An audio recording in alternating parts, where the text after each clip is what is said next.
Dear student, यदि आपका भी सपना है यूपी बोर्ड एग्जाम 2023 में आप चाहते हैं 95% से ऊपर नंबर पाना चाहते हैं, आप चाहते हैं कि सामाजिक विज्ञान में आपको 70 में 70 नंबर मिले, तो आपको क्या करना पड़ेगा, बहुविकल्पी जो आपके प्रश्न उसको आपको फोकस करना पड़ेगा। ऐसे आपको 20 नंबर क्या होंगे बहुविकल्पी प्रश्नों से मिलेंगे। तो यहाँ के सामाजिक विज्ञान की किताब में जितने भी चैप्टर है सभी चैप्टरों से मैं 60 सबसे महत्वपूर्ण प्रश्नों को लेके आया हूँ। और आप इस वीडियो को पूरा देख लेते हो तो इन्हीं 60 प्रश्नों में से कोई ना कोई प्रश्न क्या होंगे, 20 प्रश्न आपसे बोर्ड एग्जाम में पूछे जाएंगे। का पूरा वीडियो आप लास्ट तक देखिएगा। लेकिन यहाँ पे मैं बता दूं कि लास्ट के जो 30 प्रश्न है, यहाँ पे लास्ट के जो 30 प्रश्न बिल्कुल इंपॉर्टेंट है और वो प्रश्न बिल्कुल आपको नहीं छोड़ना। तो इसीलिए लास्ट वाला 30 प्रश्न जरूर देखिएगा। पूरा जो प्रश्न हमारा क्या है 60 है, तो चलते हैं 60 में से आप सिर्फ क्या करते हैं 30 प्लस, यहाँ पे 60 में से 30 प्लस प्रश्नों का उत्तर आप सही दे देते हैं तो मान के चलिए बहुत बढ़िया आपका तैयारी है। तो चलिए स्टूडेंट इस वीडियो को स्टार्ट करते हैं और देखते हैं कौन कौन से प्रश्न हमारे सामने आने वाले हैं। पूरे देखिए ना, आपके सामने आ चुका है पहला प्रश्न। पहला प्रश्न काफी इंपॉर्टेंट है। ये प्रश्न दे रहा है कि 13 अप्रैल 1919 को किस घटना से संबंधित, आपको बताना है कि 13 अप्रैल 1919 किस घटना से संबंधित है। सभी लोग मेरे साथ कमेंट सेक्शन में कमेंट कीजिए और अपने आप को पहचानिए कि आपको कितने प्रश्नों का उत्तर तैयार है।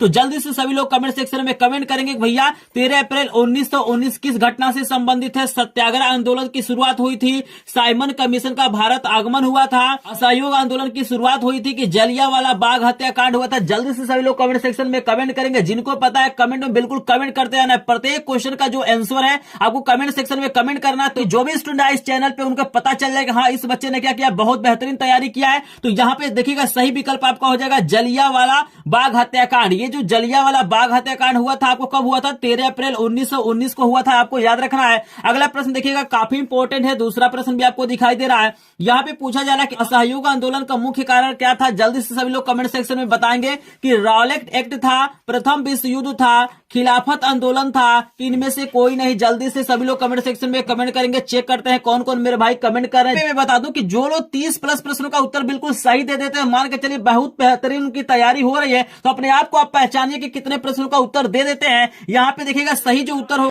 असहयोग आंदोलन का मुख्य कारण रॉलेट एक्ट था। आपको याद रखना मोस्ट इंपोर्टेंट प्रश्न बोर्ड एग्जाम के लिए। आपके सामने दिया गया 3 नंबर का प्रश्न काफी इंपॉर्टेंट है। देखिएगा पूछा जा रहा है कि चौरी चौरा कांड किस वर्ष घटित हुआ था। यानी जो हमारा चौरी चौरा कांड हुआ था किस वर्ष हुआ था, 1920 में हुआ था, 1921 में हुआ था, 1922 में हुआ था, 1925 में हुआ था। जल्दी से सभी लोग कमेंट सेक्शन में कमेंट करेंगे। मोस्ट इंपॉर्टेंट प्रश्न है, इसी में से कोई ना कोई प्रश्न आपके बोर्ड एग्जाम में देखने के लिए मिलेंगे। तो पूरा का पूरा वीडियो लास्ट तक देखिएगा और लास्ट वाले जो 30 प्रश्न बिल्कुल इंपॉर्टेंट उसको देखना मत भूलिएगा। तो यहाँ पे सही उत्तर होगा यहाँ पे 1922। काफी मेरे भाई यहाँ पे सही कमेंट भी किया है, चलिए उनको धन्यवाद जो भी लोग कमेंट कर रहे हैं। यहाँ पे अगला प्रश्न आपके सामने दिया गया 4 नंबर का प्रश्न है, मोस्ट इंपॉर्टेंट प्रश्न, महामंदी का प्रारंभ किस वर्ष हुआ था। जल्दी से सभी लोग कमेंट सेक्शन में बताएंगे कि भाई महामंदी का प्रारंभ किस वर्ष हुआ था। पूरे किताब का प्रश्न है, वीडियो को लास्ट तक देखें। पूरा का पूरा आपका क्या हो जाएगा एमसीक्यू यहाँ पे तैयार हो जाएगा। तो यहाँ पे जल्दी से बताइए किस वर्ष हुआ था। तो देखिएगा सही उत्तर हो जाएगा 1929। आपको याद रखना है, काफी लोग सही जवाब दे रहे हैं। अगला प्रश्न मोस्ट इंपॉर्टेंट है, जल्दी से सभी लोग कमेंट सेक्शन में बताएंगे। तो राष्ट्र संघ का मुख्यालय कहाँ है। जल्दी से सभी लोग कमेंट सेक्शन में बताएंगे। वाशिंगटन है, जिनेवा है, न्यूयॉर्क है, ऑस्ट्रिया है। जल्दी से सभी लोग कमेंट सेक्शन में बताएंगे कि भाई संयुक्त राष्ट्र संघ का मुख्यालय कहाँ स्थित है। तो चेक करते हैं एक बार कमेंट को। तो यहाँ पे काफी लोग सही बता रहे हैं। यहाँ पे सही विकल्प हो जाएगा हमारा न्यूयॉर्क। हमारा क्या है, संयुक्त राष्ट्र संघ का क्या है मुख्यालय है, ये आपको याद रखना है। अगला प्रश्न आपके सामने दिया गया 6 नंबर का प्रश्न काफी इंपॉर्टेंट। यहाँ पे दिया गया अफ्रीका में किस बीमारी के प्रसार से अधिकांश जानवरों की मृत्यु हो गई। जल्दी से सभी लोग कमेंट सेक्शन में बताएंगे। प्लेग था, दिया गया है रीडर पेस्ट, और तीसरा ऑप्शन दिया गया है मलेरिया, और चौथा ऑप्शन आपको दिया है एनिमल फीवर। तो यहाँ पे जल्दी से सभी लोग कमेंट सेक्शन में बताइए कौन सा ऑप्शन सही होगा। तो ये देखिएगा दूसरा वाला ऑप्शन हमारा क्या हो जाएगा, सही हो जाएगा। आपको याद रखना है। यहाँ पे देखिए स्टूडेंट यहाँ पे 60 प्रश्न है, हो सकता है बाय द वे मुझसे कहीं मिस्टेक भी हो सकता है, ठीक है ना। अगर किसी प्रश्न में अगर मिस्टेक हो जाता तो प्लीज आप लोग मुझे माफ करिएगा, क्योंकि यहाँ पे 60 प्रश्न तो हो सकता है कहीं ना कहीं मुझसे मिस्टेक हो गया होगा। प्रश्न का उत्तर मैंने गलत दिया होगा तो आप लोग सही उत्तर क्या करेंगे कमेंट सेक्शन में बताएंगे। और यहाँ पे देखिएगा इस वीडियो का एक टारगेट रखते हैं। यहाँ पे क्या है 60 प्रश्न है, इस वीडियो का टारगेट हम सिर्फ रखते हैं 50 लाइक। यहाँ पे क्या करना है 50 लाइक आपको कंप्लीट करना है। अगर वीडियो आपको पसंद आएगा तो प्लीज एक बार लाइक कीजिएगा। अगर चैनल पे नए होंगे चैनल को सब्सक्राइब भी करेंगे, क्योंकि एकमात्र चैनल है जो क्या करता है डेली फ्री लाइव क्लासेज और पीडीएफ नोट और मैराथन क्लासेज आपको प्रोवाइड करता है। देखिए पहली बार मैं बोर्ड एग्जाम की तैयारी नहीं करा रहा हूँ, इसके पहले भी स्क्रीन पे देख सकते हैं मैंने 2022 में क्या किया था, तैयारी कराया था। और मेरे चैनल से पढ़ के यहाँ पे क्या हुआ है, बहुत सारे स्टूडेंटों का क्या हुआ है 95% सुपर नंबर आया है। अगर आपके सामने लेके आते हैं अगला प्रश्न, लेकिन प्लीज एक बार हमारा सपोर्ट करेंगे, चैनल नया है तो चैनल को सपोर्ट करेंगे, तो 50 लाइक कंप्लीट करने का कोशिश करेंगे। आपके सामने आ रहा है 7 नंबर का प्रश्न। I am belong to Budaun district from UP और मेरा 10th में 90.33% आया है, जिसका श्रेय मैं अपने माता पिता and EMS with Anurag sir को देना चाहती हूँ। तो देखिए ना, आपके सामने आ गया है 7 नंबर का प्रश्न। काफी इंपॉर्टेंट प्रश्न है। पूछा जा रहा है कि पंजाब में भूमि निम्नीकरण का मुख्य कारण क्या है? जल्दी से सभी लोग कमेंट सेक्शन में बताएंगे भाई, पंजाब में भूमि निम्नीकरण का मुख्य कारण क्या? तो यहाँ पे आपको 4 ऑप्शन दिखाई दे रहा है, बताइए पहला ऑप्शन सही होगा कि दूसरा ऑप्शन होगा कि तीसरा होगा कि चौथा ऑप्शन होगा? जल्दी से सभी लोग कमेंट सेक्शन में बताइएगा। देखिएगा सही जो आपका उत्तर हो जाएगा अधिक सिंचाई हमारा क्या इसका कारण है, तो आपको याद रखना है कि तीसरा वाला ऑप्शन हमारा क्या है, सही है। अगला प्रश्न भी आपको दिखाई दे रहा है कि कपास की खेती के लिए कौन सी मृदा उपयुक्त होती है? जल्दी से सभी लोग कमेंट सेक्शन में बताएंगे कि भाई कपास की खेती के लिए कौन सी मृदा क्या होती है, उपयुक्त होती है? जल्दी से सभी लोग कमेंट सेक्शन में बताएंगे। काली मृदा होती है, लाल मृदा होती है, जलोढ़ मृदा होती है, लेटराइट मृदा होती है? तो जल्दी से सभी लोग कमेंट सेक्शन में कमेंट करेंगे। देखिएगा सही उत्तर आपका हो जाएगा काली मृदा। जो काली मिट्टी होती है वो क्या होती है, कपास की खेती के लिए क्या होती है, बढ़िया मानी जाती है। अगला प्रश्न आपके सामने दिया गया है, इनमें से कौन सा संसाधन पुनः चक्रीय है? जल्दी से सभी लोग कमेंट सेक्शन में बताएंगे। लोहा है, ज्वारी ऊर्जा है, पवन ऊर्जा है, पशुधन है? जल्दी से सभी लोग कमेंट सेक्शन में बताना कि भाई कौन पुनः चक्रीय है,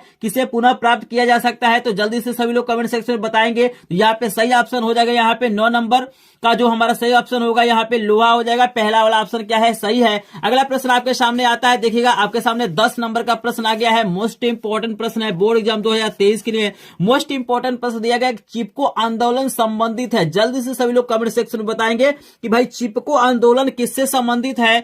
मृदा संरक्षण से है, वन संरक्षण से है, जल संरक्षण से कि वायु संरक्षण से? जल्दी से सभी लोग कमेंट सेक्शन में करेंगे कमेंट और जल्दी से बताइए कौन सा ऑप्शन सही होगा। सही आंसर हो जाएगा वन संरक्षण। आपको याद रखना है कि जो चिपको आंदोलन चलाया गया था वन संरक्षण के लिए चलाया गया था, तो आपको याद रखना है। यहाँ पे आपका हो गया 10 प्रश्न। तो जल्दी से मुझे कमेंट सेक्शन में मेरे भाई बताइए कि 10 में से कितने प्रश्नों का उत्तर आपको पता था। अगर 10 में से आपको 5 प्लस प्रश्नों का उत्तर पता था तो मान के चलिए आपका बहुत बेहतरीन तैयारी हो रहा है। और 60 में से आप क्या करते हैं, 30 प्रश्नों का उत्तर सही सही दे देते हैं, तो मान के चलिए पूरे चैप्टर का आपका बहुत बढ़िया तैयारी चल रहा है। क्योंकि यहाँ पे प्रत्येक चैप्टर के इंपॉर्टेंट प्रश्न लिए गए, प्रत्येक चैप्टर से प्रश्न लिए गए, तो वीडियो का पूरा वॉच जरूर करेगा और टारगेट को एक बार पूरा करेंगे। 10 प्रश्न हो गया, 10 लाइक करने की कृपा करेंगे। चलिए आपके सामने आता अगला प्रश्न आपके सामने दिया गया है कि सुंदरवन राष्ट्रीय पार्क किस राज्य में स्थित है? जल्दी से सभी लोग कमेंट सेक्शन में बताइएगा। असम में है, पश्चिम बंगाल में, उड़ीसा में कि मध्य प्रदेश में? जल्दी से बताना है कि सुंदरवन राष्ट्रीय पार्क किस राज्य में स्थित है। तो यहाँ पे काफी लोग सही बता रहे हैं, कुछ लोग गलत भी बता रहे हैं। सही आंसर होगा पश्चिम बंगाल। आपको याद रखना है कि पश्चिम बंगाल में ही हमारा क्या है, सुंदरवन राष्ट्रीय पार्क स्थित है। अगला प्रश्न आपके सामने दिया गया है, मोस्ट इंपोर्टेंट प्रश्न। देखिएगा ये बोर्ड एग्जाम 2023 के लिए मोस्ट इंपोर्टेंट प्रश्न है कि भाई टिहरी बांध परियोजना किस राज्य में स्थित है? जल्दी से सभी लोग कमेंट सेक्शन में बताएंगे कि टिहरी बांध परियोजना किस राज्य में स्थित है। पंजाब में है, उत्तराखंड में है, गुजरात में है कि मध्य प्रदेश में? जल्दी से सभी लोग कमेंट सेक्शन में बताएंगे। यहाँ पे सही ऑप्शन आपका हो जाएगा उत्तराखंड। आपको यहाँ पे ऑप्शन नंबर 3 क्या हो जाएगा, करेक्ट हो जाएगा। आपको याद रखना है कि टिहरी बांध परियोजना किस राज्य में है, तो उत्तराखंड में है। प्रश्न आपके सामने दिया गया है 13 नंबर का प्रश्न, काफी इंपॉर्टेंट है। यहाँ पे पूछा जा रहा है कि भारत की पहली नदी घाटी परियोजना किस नदी पर बनाई गई? जल्दी से सभी लोग कमेंट सेक्शन में बताएंगे। 13 नंबर प्रश्न का उत्तर सभी को क्या करना है, कमेंट सेक्शन में बताना है कि भाई यहाँ पे भारत की पहली नदी घाटी परियोजना किस नदी पर बनाई गई? दामोदर नदी है, कोसी नदी है, नर्मदा नदी है कि चिनाब है? जल्द से सभी लोग कमेंट सेक्शन में कमेंट करेंगे। जितने भी प्रश्न आपको दिखाई दे रहे हैं सही उत्तर क्या करना है, आपको कमेंट सेक्शन में कमेंट करना है, ताकि जो भी स्टूडेंट इस वीडियो को देखे वो जान जाए कि हाँ भैया इसने क्या किया, बहुत बेहतरीन तैयारी किया है। तो यहाँ पे सही उत्तर हो जाएगा दामोदर। आपको याद रखना है कि जो पहली नदी घाटी परियोजना चलाई गई थी भारत में वो किस नदी पे बनाई गई थी, तो दामोदर नदी पे आपको याद रखना है। हो सकता है बाय द वे अगर मुझसे कहीं मिस्टेक हुआ होगा किसी ऑप्शन में तो प्लीज एक बार माफ जरूर करेगा। यहाँ पे चूंकि यहाँ पे 60 प्रश्न है तो कहीं भी मुझसे भी मिस्टेक हो सकता है। सही उत्तर आप लोग क्या करेंगे, कमेंट सेक्शन में कमेंट करेंगे। अगर कहीं मिस्टेक हुआ तो मैं उस उत्तर को पिन करने की कोशिश करूंगा। चलिए जल्दी से एक बार टारगेट को पूरा करेंगे। अगर पूरा का पूरा क्या करना है, बोर्ड एग्जाम की तैयारी करना हो, 95% से ऊपर नंबर पाना है कम समय में पढ़ के, तो चैनल को सब्सक्राइब जरूर करेंगे, क्योंकि एकमात्र चैनल जो आपको बिल्कुल फ्री में सब कुछ प्रोवाइड करता है और करता रहेगा। और जब तक आप क्या करेंगे, पूरी की पूरी तैयारी नहीं कर लेंगे तब तक आपको क्लासेज प्रोवाइड करता रहेगा। तो चलिए आपके सामने लेके आते हैं 14 नंबर का प्रश्न। देखिए ना आपके सामने आ गया 14 नंबर का प्रश्न, मोस्ट इंपोर्टेंट प्रश्न है। पूछ रहा है कि इनमें से कौन सी रबी फसल है। जल्दी से सभी लोग बताइए कि भाई चावल, मोटे अनाज, कपास और चना में कौन रबी की फसल है। जल्दी से सभी लोग कमेंट सेक्शन में कमेंट करेंगे। इस पे आपको 1-2 प्रश्न देखने के लिए बोर्ड एग्जाम में मिल जाएंगे। रबी की फसल, खरीफ की फसल, नकदी फसल, रेशेदार फसल, दानेदार फसल, इस पे आधारित कोई ना कोई प्रश्न देखने के लिए मिलेगा। तो जल्दी से इस प्रश्न का उत्तर तो सभी लोग जानते होंगे, सही उत्तर हो जाएगा चना। आपको याद रखना है चना हमारा क्या है, रबी की फसल है। अगला प्रश्न आपके सामने दिया गया है मेरे भाई कि इनमें से कौन सी रोपड़ फसल है, यानी किसको रोपा जाता है, गेहूं को, चना को, मूंगफली को कि गन्ना को। सभी लोग कमेंट सेक्शन में बताइएगा कि कौन सी ऐसी फसल है जो रोपड़ फसल के अंतर्गत आती है। तो देखिएगा सही ऑप्शन आपका हो जाएगा गन्ना।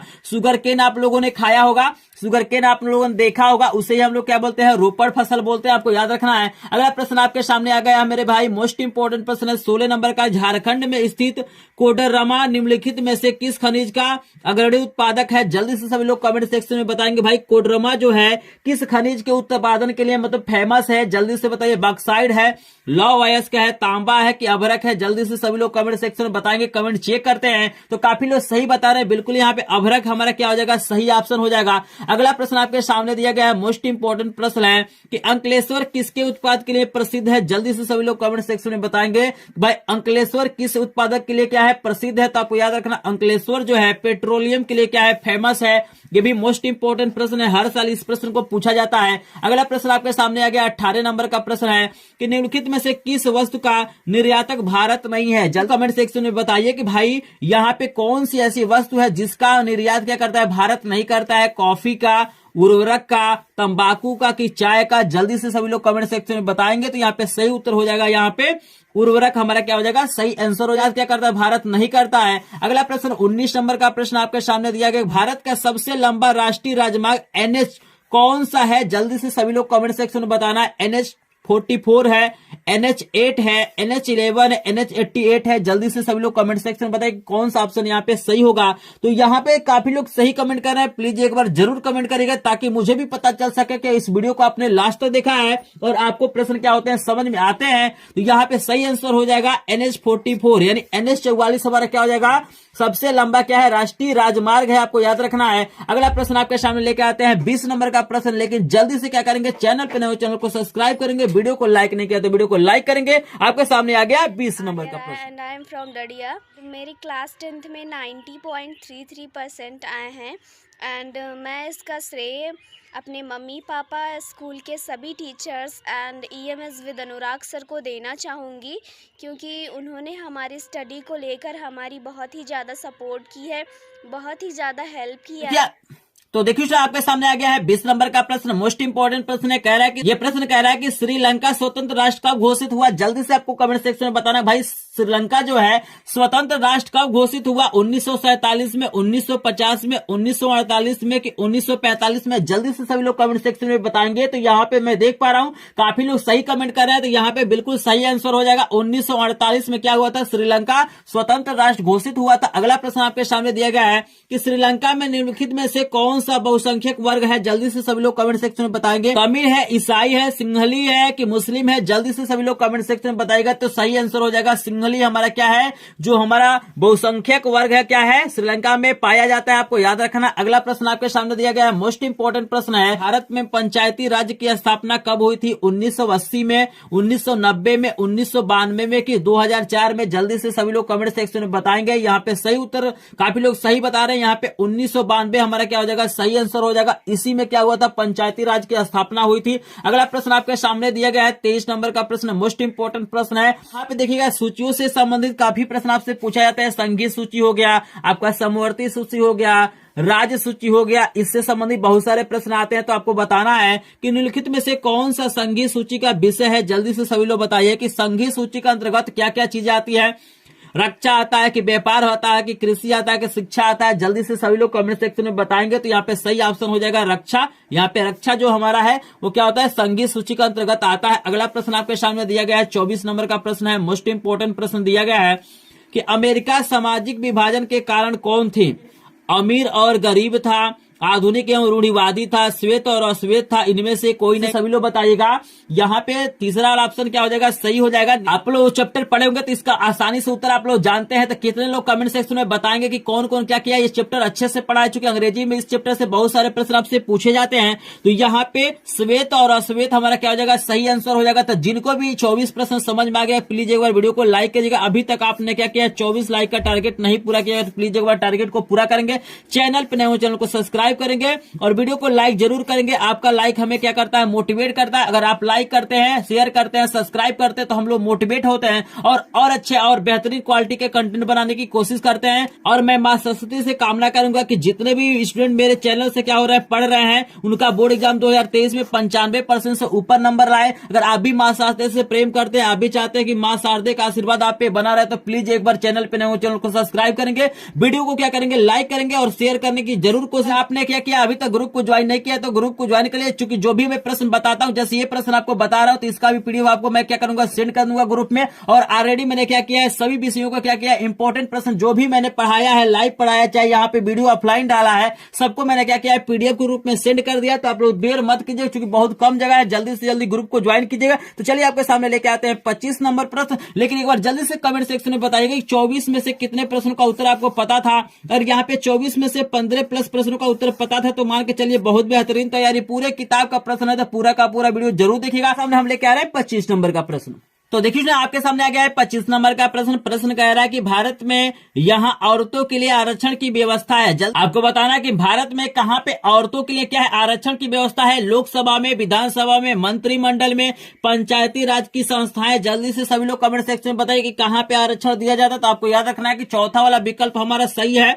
यहाँ पे पंचायती राज की संस्थाएं क्या होती हैं, औरतों को आरक्षण देती है, आपको याद रखना है। अगला प्रश्न आपके सामने दिया गया 26 नंबर का प्रश्न है कि नर्मदा बचाओ आंदोलन किससे संबंधित है। जल्दी से सभी लोग कमेंट सेक्शन में बताएंगे कि भैया सतलुज बांध से संबंधित है, हीराकुंड बांध से संबंधित है, नागा अर्जुन बांध से संबंधित है, सरदार सरोवर बांध से संबंधित है। तो एक बार सभी लोग कमेंट सेक्शन में कमेंट करेंगे। यहाँ पे सही उत्तर आपका हो जाएगा चौथा वाला, सरदार सरोवर बांध से क्या है, हमारा नर्मदा बचाओ आंदोलन संबंधित है। अगला प्रश्न आपके सामने दिया गया मोस्ट इंपोर्टेंट प्रश्न है, 27 नंबर का प्रश्न है कि नेपाल में लोकतंत्र की स्थापना हुई है। आपको बताना है कि भाई नेपाल में किस सन में क्या हुआ है, लोकतंत्र की स्थापना हुई है। 2005 में, 2006 में, 2008 में, 2015 में। सभी लोग कमेंट सेक्शन में बताएंगे तो सही ऑप्शन हो जाएगा 2008 में क्या हुआ है, नेपाल में लोकतंत्र की स्थापना हुई है। अगला प्रश्न आपको दिया गया 28 नंबर का प्रश्न देखिएगा, मानव अधिकार दिवस कब मनाया जाता है। जल्दी से सभी लोग कमेंट सेक्शन में बताएंगे कि भाई मानव अधिकार दिवस कब मनाया जाता है। 10 दिसंबर को मनाया जाता है, 14 नवंबर को मनाया जाता है, 5 सितंबर को मनाया जाता है, 15 अगस्त को मनाया जाता है। जल्दी से सभी लोग बताएंगे तो बिल्कुल सही आंसर हो जाएगा 10 दिसंबर को हम लोग क्या करते हैं, मानव अधिकार दिवस क्या करते हैं, मनाते हैं। अगला प्रश्न आपके सामने है 29 नंबर का प्रश्न दिया गया है कि भारत में मताधिकार की आयु क्या है, मतलब कितने वर्ष के आदमी हो जाता है तो क्या करता है, वोट दे सकता है, मतदान कर सकता है। तो जल्दी से बताइए, मोस्ट इंपोर्टेंट प्रश्न है, बिल्कुल आसान प्रश्न है। आई थिंक सभी लोग जानते होंगे, मैं देख भी पा रहा हूं कि सभी लोग क्या कर रहे हैं, सही कमेंट कर रहे हैं। तो यहाँ पे सही उत्तर हो जाएगा 18 वर्ष का जब आदमी हो जाता है या उसके ऊपर आता है तो क्या कर सकता है, मतदान कर सकता है। अगला प्रश्न दिया गया है 30 नंबर का प्रश्न, मोस्ट इंपोर्टेंट है भाई मेरे, देख लीजिएगा। राजनीति एक यहाँ पे छोड़ दिया गया जगह आपको बताना है का क्षेत्र है, संभावनाओं का क्षेत्र है, विकल्पों का क्षेत्र है, प्रयासों का क्षेत्र है, कि ये सभी जल्दी से सभी लोग कमेंट सेक्शन में बताएंगे तो सही ऑप्शन हो जाएगा संभावनाओं। आपको याद रखना है राजनीति एक संभावनाओं का क्या है, क्षेत्र, आपको याद रखना। अगला प्रश्न देखिएगा 30 नंबर के बाद से जो भी प्रश्न आएंगे, देखिएगा 30 नंबर प्रश्न के बाद से जो भी प्रश्न आएंगे ये मोस्ट इंपोर्टेंट प्रश्न है, तो वीडियो को पूरा का पूरा वॉच करिएगा। आपको क्या होंगे, यहाँ पे सामाजिक विज्ञान में 70 में 70 नंबर मिल सकता है, तो पूरा का पूरा वीडियो देखना है। बस इतने प्रश्नों को तैयार कर लीजिए, इन्हीं में से कोई ना कोई प्रश्न क्या होंगे आपको बोर्ड एग्जाम में आएंगे। यहाँ पे देखिए अगला प्रश्न आपको दिया गया है कि निम्न में से कौन सा विकसित देश है। आपको बताना है कि हमारा कौन सा ऐसा देश है जो विकसित देश के अंतर्गत आता है। ब्राजील है, फ्रांस है, भारत है, बांग्लादेश है। जल्दी से सभी लोग कमेंट सेक्शन में बताएंगे, सही ऑप्शन हो जाएगा फ्रांस। फ्रांस हमारा क्या है, विकसित देश के अंतर्गत आता है। तो अभी तक आपने क्या किया है, चैनल को सब्सक्राइब नहीं किया तो प्लीज एक बार चैनल को सब्सक्राइब करेंगे, और वीडियो को अभी तक लाइक नहीं किया तो वीडियो को लाइक करेंगे। यहाँ पे मैंने करा दिया 31 प्रश्न, मेरे पास अभी भी क्या है 30 प्लस प्रश्न है, तो पूरा का पूरा वीडियो जरूर वॉच करिएगा। आपके सामने आने वाला है 32 नंबर का प्रश्न। अभी अनुराग सर का चैनल सब्सक्राइब नहीं किया है, प्लीज जल्दी से कर लीजिए अगर आपको अच्छी स्टडी चाहिए तो देखिए ना, आपके सामने आ गया है 32 नंबर का प्रश्न दिया गया है कि निम्नलिखित से किस राज्य की प्रति व्यक्ति आय सर्वाधिक है। जल्दी से सभी लोग कमेंट सेक्शन में बताइए भाई कौन सा ऐसा राज्य है जिसकी आय प्रति व्यक्ति क्या है, सर्वाधिक है। हरियाणा है, राजस्थान है, बिहार है, मेघालय है? जल्दी से सभी लोग कमेंट सेक्शन में बताएंगे। सही उत्तर आपका हो जाएगा हरियाणा। हरियाणा में क्या है? प्रति व्यक्ति की जो आय है यहाँ पे क्या है? सर्वाधिक है। अगला प्रश्न आपके सामने दिया गया है 33 नंबर का प्रश्न है कि एक वस्तु का अधिकांशतः प्राकृतिक प्रक्रिया से उत्पादन कहा जाता है। जल्दी से कमेंट सेक्शन में बताइए। प्राथमिक क्षेत्र कहा जाता है, द्वितीयक क्षेत्र कहा जाता है, तृतीयक क्षेत्र कहा जाता है कि सूचना प्रौद्योगिकी कहा जाता है? जल्दी से सभी लोग कमेंट सेक्शन में बताइए। तो सही आंसर यहाँ पे हो जाएगा प्राथमिक क्षेत्र कहा जाता है। आपको याद रखना है कि भाई सही उत्तर क्या हो जाएगा? पहला वाला। अगला प्रश्न आपके सामने दिया गया है 34 नंबर का प्रश्न आपके स्क्रीन पे दिखाई दे रहा है कि भारत में जीविका का प्रमुख स्रोत क्या है? मोस्ट इंपोर्टेंट प्रश्न है और बिल्कुल आसान प्रश्न है। जल्दी से बताइए भाई, भारत की जो भी लोग हैं उनका जीविका का जो मुख्य स्रोत क्या है? उद्योग है, व्यवसाय है, कृषि है कि इनमें से कोई नहीं? इस प्रश्न का उत्तर तो काफी लोग बता सकते हैं। तो चलिए हम क्या करते हैं, 34 नंबर प्रश्न का उत्तर आपको नहीं बताते हैं, ये बिल्कुल आसान प्रश्न है। तो 34 नंबर प्रश्न का उत्तर आप लोग क्या करेंगे? कमेंट सेक्शन में कमेंट करेंगे और जो स्टूडेंट क्या करेगा सबसे पहले कमेंट करेगा उसके कमेंट को हम करेंगे पिन। पिन करने का मतलब होता है आपका कमेंट क्या होगा? सबसे हाईलाइटेड होगा। तो जल्दी से सभी लोग जाइए कमेंट सेक्शन में क्या करिए? कमेंट करिए। आप लिखिएगा 34 नंबर प्रश्न का जो भी उत्तर होगा आप लोग कमेंट सेक्शन में बताइएगा कि भारत में जीविका का प्रमुख स्रोत क्या है। तो चेक करेंगे कौन कौन कमेंट करता है। जो लोग कमेंट करेंगे इसका मतलब है कि आपने क्या किया है? वीडियो को पूरा देखा है। चलिए अगला प्रश्न आपके सामने लेकर आते हैं। 35 नंबर का प्रश्न दिया गया है कि विश्व व्यापार संगठन का मुख्यालय कहाँ स्थित है? जल्दी से सभी लोग कमेंट सेक्शन में बताएंगे कि विश्व व्यापार संगठन का मुख्यालय कहाँ पे? तो जल्दी से बताइए। न्यूयॉर्क में है, पेरिस में है, जिनेवा में है, ऑटोवा में है? जल्दी से बताइएगा।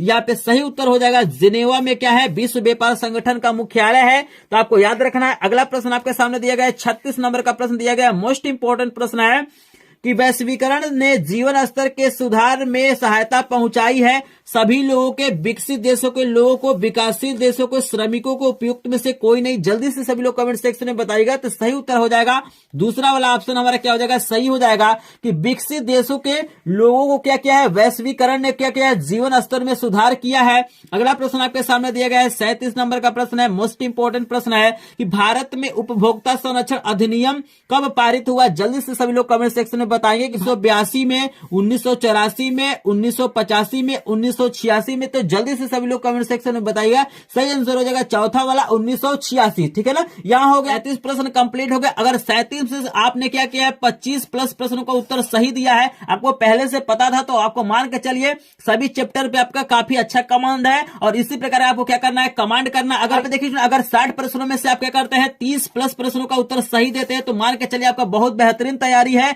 तो यहाँ पे अपने आप को पहचानिए। पूरा वीडियो देखेंगे तभी आप अपने आप को पहचान पाएंगे कि भाई आप सामाजिक विज्ञान की किस तरह से तैयारी कर रहे हैं, क्या आपकी तैयारी है कि नहीं। देखिएगा आप गणित और विज्ञान में 100 नंबर पा जाइए, लेकिन आप क्या करते हैं? सामाजिक विज्ञान में कम नंबर पाते हैं, हिंदी में कम नंबर पाते हैं, अंग्रेजी में कम नंबर पाते हैं, कला में कम नंबर पाते हैं। तो आपका बिल्कुल 95% से ऊपर नंबर नहीं आ पाएगा, क्योंकि एक विषय 2 विषय पढ़ के क्या कर सकते हैं आप? 95% नहीं ला सकते। तो इसीलिए क्या करना है आपको? हर एक विषय पे क्या करना है? फोकस करना है। तो चलिए आपके सामने लेके आते हैं अगला प्रश्न। लेकिन आपने अभी तक लाइक नहीं किया तो प्लीज लाइक करेगा, चैनल पर नए चैनल को सब्सक्राइब करेंगे, क्योंकि मात्र चैनल जो आपको क्या करेगा? बोर्ड एग्जाम 2023 में 95% से ऊपर नंबर दिला सकता है। अगर मेरे अनुसार चलते हैं तो इस बार भी क्या होगा? आपका 95% से ऊपर नंबर आएगा। तो चलिए आपके सामने आ गया अगला प्रश्न। तो देखिए आपके सामने आ गया 38 नंबर का प्रश्न। मोस्ट इंपोर्टेंट प्रश्न है। पूछ रहा है कि भारतीय रिजर्व बैंक की स्थापना कब हुई है? ये इसको याद रखिएगा, मोस्ट इंपोर्टेंट है। तो आपको बताना है 1935 में हुई है, 1940 में हुई है, 1945 में हुआ है कि 1950 में हुआ है? जल्दी से सभी लोग कमेंट सेक्शन में बताएंगे कि भाई भारतीय रिजर्व बैंक की स्थापना कब हुई है। तो यहाँ पे सही ऑप्शन हो जाएगा 1935 में क्या हुआ है? भारतीय रिजर्व बैंक की स्थापना हुई है। अगला प्रश्न भी हमारा मोस्ट इंपोर्टेंट प्रश्नों में एक है। यहाँ पे पूछ रहा है कि प्रथम विश्व युद्ध कब आरंभ हुआ था? जल्दी से सभी लोग बताइए। 28 जुलाई 1914 को, 18 जून 1914 को, 28 अगस्त 1918 को, 16 जून 1914 को? जल्दी से सभी लोग कमेंट सेक्शन में बताएंगे। सही आंसर हमारा क्या हो जाएगा? पहला वाला। काफी लोगों ने सही जवाब दिया है। अगला प्रश्न आपके सामने दिया गया है 40 नंबर का प्रश्न है। मोस्ट इंपोर्टेंट प्रश्न है। मैं श्रेया प्रयागराज से हूँ। सबसे पहले मैं अनुराग सर को धन्यवाद करती हूँ, क्योंकि मैं 10th का पेपर अनुराग सर से पढ़कर ही दी। 40 नंबर का प्रश्न आपको दिखाई दे रहा है। मोस्ट इंपोर्टेंट प्रश्न है। पूछा जा रहा है कि प्रथम विश्व युद्ध के समय अमेरिका के राष्ट्रपति कौन थे? जल्दी से सभी लोग कमेंट सेक्शन में बताएंगे भाई कौन थे? विल्सन थे, लिंकन थे, कैंडली थे कि वाशिंगटन थे? जल्दी से सभी लोग कमेंट सेक्शन में बताइएगा। सही आंसर हो जाएगा पहला वाला। विल्सन हमारे क्या थे? उस समय के क्या थे? राष्ट्रपति थे। अगला प्रश्न आपके सामने दिया गया है 41 नंबर का प्रश्न। मोस्ट इंपोर्टेंट प्रश्न है मेरे भाई, इसको याद रखना है कि असहयोग आंदोलन किसने चलाया था? पंडित जवाहरलाल नेहरू ने चलाया था, मोतीलाल नेहरू ने चलाया था, महात्मा गांधी ने चलाया था कि सरदार पटेल ने चलाया था? तो जल्दी से सभी लोग कमेंट सेक्शन में बताइए भाई किसने असहयोग आंदोलन चलाया था। तो आपको याद रखना है कि सही आंसर यहाँ पे हो जाएगा महात्मा गांधी जी ने क्या किया था, असहयोग आंदोलन चलाया था। अगला प्रश्न आपके सामने है 42 नंबर का प्रश्न है कि हीराकुंड बांध कहां पे स्थित है? जल्दी से बताइए किस नदी पे क्या है स्थित है? महानदी पे स्थित है, कृष्णा नदी पे स्थित है, सतलज नदी पे स्थित है कि चंबल नदी पे? जल्दी से सभी लोग कमेंट सेक्शन में बताइएगा। तो सही उत्तर यहाँ पे हो जाएगा महानदी। वीडियो को थोड़ा सा फास्ट करेंगे क्योंकि यहाँ पे बहुत सारे प्रश्न है। आप लोग कमेंट सेक्शन में कमेंट करते रहिएगा, चैनल को सब्सक्राइब करते रहिएगा, वीडियो को लाइक करते रहेगा। अगर आपका भी सपना है 95% से ऊपर तो जरूर सब्सक्राइब करेगा। अगर आपको सारे के सारे पीडीएफ नोट चाहिए, जो भी मैंने इंपॉर्टेंट पीडीएफ नोट बनाया अगर चाहिए तो आपको लिंक दिया गया डिस्क्रिप्शन में, ग्रुप को ज्वाइन कीजिए। अगला प्रश्न आपके सामने दिया गया मोस्ट इंपॉर्टेंट प्रश्न है कि भैया शोक नदी किसे कहा जाता है? सतलज नदी को कहा जाता है, महानदी को कहा जाता है, नर्मदा नदी को कहा जाता है, दामोदर नदी को कहा जाता है? जल्दी से सभी लोग कमेंट सेक्शन में बताइए कि शोक नदी किसे माना जाता है। तो आपका सही ऑप्शन हो जाएगा दामोदर नदी को हम लोग क्या कहते हैं, शोक नदी के रूप में जानते हैं। अगला प्रश्न आपके सामने दिया गया है 44 नंबर का प्रश्न भी आपके सामने दिया गया है, मोस्ट इंपॉर्टेंट है कि भाई निम्नलिखित में से कौन सा जल सर्वाधिक खारा होता है? वर्षा का जल हो जाएगा, अधोभौमिक जल हो जाएगा, समुद्री जल हो जाएगा कि नदी का जल होगा? आई थिंक जहां तक मुझे लग रहा है कि समुद्री जो जल होता है यही क्या होता है, सबसे अधिक क्या होता है, खारा होता है। ठीक है ना, आपको याद रखना है। तो यहाँ पे 44 प्रश्न हो गया, लेकिन अभी तक आपने क्या किया, 44 लाइक नहीं किया। तो क्या आप लोग सपोर्ट करते हैं बताइए? 44 प्रश्न हो गया, 44 लाइक नहीं है। तो यहाँ पे जो लोग कंजूसी किए हैं जल्दी से एक बार वीडियो को क्या करेंगे, लाइक करेंगे, क्योंकि आपका लाइक है हमारा क्या होता है, मोटिवेशन होता है। आपको तो लाइक करने से कुछ नहीं मिलता है, लेकिन हमें क्या होता है, बहुत कुछ मिलता है। आपका प्यार मिलता है, आपका सपोर्ट मिलता है। यदि आप इस चैनल से प्रेम करते हैं, आपको लग रहा है कि सर जो प्रश्न बता रहे हैं इंपॉर्टेंट है, ऐसे मतलब प्रश्न हमारे बोर्ड एग्जाम में आते हैं, इससे आपको कुछ लाभ मिल रहा है, कुछ नॉलेज मिल रहा है, तो प्लीज एक बार वीडियो को लाइक कीजिएगा और चैनल पे नए हो तो चैनल को सब्सक्राइब जरूर करेगा। यहाँ पे आपको पूरा का पूरा बोर्ड एग्जाम की तैयारी कराया जाएगा और इस बार भी टारगेट मेरा यही है कि आपका नंबर क्या हो जाए, 95% से ऊपर आए। तो चलिए स्टूडेंट आपके लिए लेके आता है 45 नंबर का प्रश्न। आपके सामने आ गया है 45 नंबर का प्रश्न, काफी इंपॉर्टेंट प्रश्न। यहाँ पे पूछा जा रहा है कि निम्न वृक्षों में से कौन सा वृक्ष सदाबहार वृक्षों की श्रेणी में आता है? जल्दी से सभी लोग कमेंट सेक्शन में बताएंगे कि कौन सा ऐसा वृक्ष है जो सदाबहार वृक्षों की श्रेणी में आता है। महोगनी है, साल है, शीशम है कि बबूल है? जल्दी से सभी लोग कमेंट सेक्शन में कमेंट करेंगे। यहाँ पे देखिएगा सही उत्तर आपका हो जाएगा महोगनी। जो हमारा वृक्ष है, आप लोग गूगल वगैरह पे सर्च करके इसके बारे में पढ़ सकते हैं। ये क्या होता है, सदाबहार वृक्षों की श्रेणी में आता है, आपको याद रखना है। अगला प्रश्न आपको दिया गया है कि भारत में सबसे ज्यादा वन किस राज्य में पाए जाते हैं? जल्दी से सभी लोग कमेंट सेक्शन में बताइए कि कौन सा ऐसा राज्य है जहाँ पे सबसे ज्यादा वन पाए जाते हैं। जल्दी से सभी लोग बताइए। झारखंड है, अंडमान निकोबार है, छत्तीसगढ़ है कि उत्तरांचल है? जल्दी से सभी लोग कमेंट सेक्शन में बताएंगे। तो सही उत्तर हो जाएगा छत्तीसगढ़। यहाँ पे करेक्ट ऑप्शन हो जाएगा तीसरा वाला। आपके सामने दिया गया कि काजीरंगा राष्ट्रीय उद्यान कहाँ पे स्थित है? मोस्ट इंपोर्टेंट प्रश्न ये भी है। तो सही इसका उत्तर हो जाएगा असम। असम में हमारा क्या है, काजीरंगा राष्ट्रीय उद्यान क्या है, स्थित है। आपको सही आंसर मिल गया। अगला प्रश्न आपके सामने दिया 48 नंबर का प्रश्न है कि परमाणु शक्ति का महत्वपूर्ण केंद्र कहाँ स्थित है? जल्दी से सभी लोगों को कमेंट सेक्शन में बताना है कि भैया परमाणु शक्ति का महत्वपूर्ण केंद्र कहाँ है। नागपुर में है, कोल्हापुर में है, तारापुर में है कि कोलकाता में है? तो देखिएगा इस प्रश्न में थोड़ा सा मुझे कंफ्यूजन है। ठीक है ना, फिलहाल जो सही आंसर है मैं आपको बता देता हूं, कोलकाता। ये मेरे तरफ से आंसर है, आप लोग इसको कंफर्म कर लीजिएगा। अगर प्रश्न का उत्तर गलत मैंने बताया तो एक बार कमेंट सेक्शन में जरूर कमेंट करिएगा। जहां तक मुझे लग रहा है कि इसमें थोड़ा सा मुझे कंफ्यूजन लग रहा है प्रश्न में। ठीक है ना, तो जो लोग इस चैप्टर को पढ़े होंगे एक बार जरूर बताएंगे कि सही उत्तर क्या होगा। ऑप्शन के अनुसार आपको बताना है, अलग से नहीं बताना। जो ऑप्शन दिया है इसमें से कौन सा ऑप्शन सही होगा, तो यहाँ पे कोलकाता मैंने आपको बता दिया। बाकी आप लोग कमेंट सेक्शन में अपनी राय जरूर दीजिए। अगला प्रश्न आपके सामने दिएगा 49 नंबर का प्रश्न है कि भाई अंकलेश्वर किस लिए प्रसिद्ध है? कोयला के लिए, परमाणु ऊर्जा के लिए, पेट्रोलियम के लिए कि तापीय शक्ति के लिए? ये प्रश्न पहले आया था, तो यहाँ पे सही उत्तर हो जाएगा पेट्रोलियम। आप याद रखिएगा, ये मोस्ट इंपोर्टेंट प्रश्न है कि अंकलेश्वर किस लिए प्रसिद्ध है। अगला प्रश्न आपके सामने आ गया 50 नंबर का प्रश्न। देखिएगा मेरे भाई आ गया है कि कोलार सोने की खान कहाँ स्थित है? आपको बताना है कि महाराष्ट्र में है, तमिलनाडु में, आंध्र प्रदेश में, कर्नाटक में? तो सही उत्तर हो जाएगा कर्नाटक। हमारा क्या हो जाएगा, सही आंसर हो जाएगा। कोलार सोने की जो खान है वो कहाँ पे स्थित है? कर्नाटक में स्थित है। आपका हो गया 50 नंबर का प्रश्न हो गया। यहाँ पे 10 प्रश्न और है, मोस्ट इंपोर्टेंट प्रश्न है, तो वीडियो को पूरा का पूरा वॉच कीजिएगा। और आपने क्या किया, अभी तक 50 लाइक कंप्लीट नहीं किया। देखिएगा यहाँ पे 50 प्रश्न हो गया। अगर आप लोगों ने क्या किया, एक लाइक किया होगा तो यहाँ पे क्या होंगे, 50 लाइक कंप्लीट हो गए होंगे। तो यहाँ पे अभी भी देख सकते हैं आप लोग 50 लाइक कंप्लीट नहीं हो। तो प्लीज अगर आपको प्रश्न इंपॉर्टेंट लगा है, आपको लगा है कि सर बहुत मेहनत करके इस वीडियो को बनाया है, तो मुझे क्या करना पड़ता है, पहले प्रश्न को ढूंढना पड़ता है, प्रश्न को लिखना पड़ता है, उसके बाद से रिकॉर्ड करना पड़ता है, उसके बाद एडिट करना पड़ता है, तब जाके आपके लिए हम क्या करते हैं प्रश्न लेके आते हैं। अगर आप लोग लाइक नहीं करेंगे, चैनल को सब्सक्राइब नहीं करेंगे, वीडियो को शेयर नहीं करेंगे, वॉच नहीं करेंगे, तो बताइए हम लोग कैसे मोटिवेट होगा, किस तरह से आपको वीडियो प्रोवाइड करेंगे। अगर आप लाइक करेंगे, टारगेट को पूरा करेंगे, तभी हमें क्या होता है, मोटिवेशन मिलता है। और हम लोग क्या कहते हैं 50 नहीं 100 प्रश्नों को क्या करते हैं एक साथ पढ़ाते हैं। यहाँ पे आप सोच सकते हैं एक वीडियो जो बनाता है कितना समय उसे लगता है। तो प्लीज एक बार लाइक जरूर करेंगे, चैनल नया है चैनल को सपोर्ट जरूर करेंगे। तो चलिए आपके सामने लेके आते हैं अगला क्वेश्चन। आपके सामने आ गया 51 नंबर का प्रश्न, मोस्ट इंपोर्टेंट प्रश्न है कि हेमेटाइट का संबंध किस खनिज से है। आपको बताना है कि जो हेमेटाइट है वो किस खनिज का क्या है, अयस्क है। जल्दी से सभी लोग कमेंट सेक्शन में बताइए, तांबे का है, सोने का है, बॉक्साइट का है कि लौह का है। जल्दी से सभी लोग कमेंट सेक्शन में बताइएगा, सही आंसर हो जाएगा लौह अयस्क से संबंधित है।